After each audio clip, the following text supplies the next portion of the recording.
Dhaka Sylhet ৪ lane সড়ক পরিদর্শনে এসে উপদেষ্টা আটকে গেলেন যানজটে। একই জায়গায় গাড়িবহর থমকে ছিল পাক্কা ২ ঘন্টা। বাধ্য হয়ে সড়ক উপদেষ্টা গাড়ি ছেড়ে উঠলেন মোটরসাইকেলে। বহরের লোকজন সহ ছুটলেন সরাইল বিশ্ব রোডের দিকে। এ সময় উপদেষ্টা হেলমেট পরলেও তার বহরে থাকা অন্য মোটরসাইকেল আরোহীদের মাথায় হেলমেট ছিল না। বেশ কিছু মোটরসাইকেলে ছিলেন ৩ জন করে আরোহী। এ নিয়ে সামাজিক মাধ্যমে চলছে ব্যাপক সমালোচনা। ফেসবুকের ক্যাপশনে কেউ তুলে ধরেছেন সড়ক পরিবহন আইন, যেখানে বলা হয় চালক ছাড়া একজনের অধিক সহযাত্রী বহন করা যাইবে না। এছাড়া চালক ও সহযাত্রীকে যথাযথভাবে হেলমেট ব্যবহার করতে হইবে। এই বিধান প্রথমবার লঙ্ঘনের জরিমানা ৩,০০০ টাকা।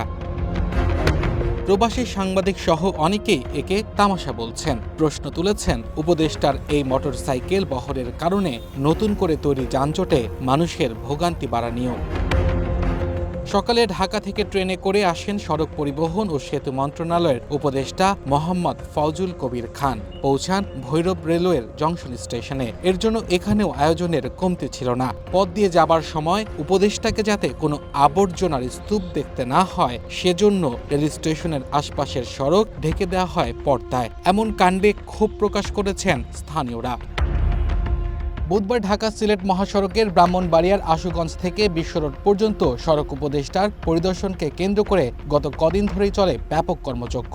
স্থানীয়রা জানান, বেহাল এই পথে বালু ফেলে ইট বিছানো হয়েছে কয়েক স্তরের। উঁচু করা হয়েছে মূল মহাসড়ক থেকে ১৫ ইঞ্চি। ভরাট করা হয় ছোট বড় গর্ত। এতে খরচ ধরা হয় ২ কোটিরও বেশি। যদিও সেটি অস্থায়ী ব্যয়। তবে এত সব আয়োজনের পরেও কোনোভাবেই যানজট নিয়ন্ত্রণে আনতে পারেনি প্রশাসন। এদিকে সকাল ১০টার দিকে উপদেষ্টা ফজল করিম খান আশুগঞ্জে পৌঁছান। সেখানকার হোটেল উজান ফাটির সামনে থেকে সরাইলে পৌঁছান দুপুর ১টার দিকে। পরিদর্শনী স্থলের বেহাল সড়কে যানজটে ১.৫ কিলোমিটার এগোতে তার সময় লাগে প্রায় ৩ ঘন্টারও বেশি। Abdullah Al Mamun, one, national desk.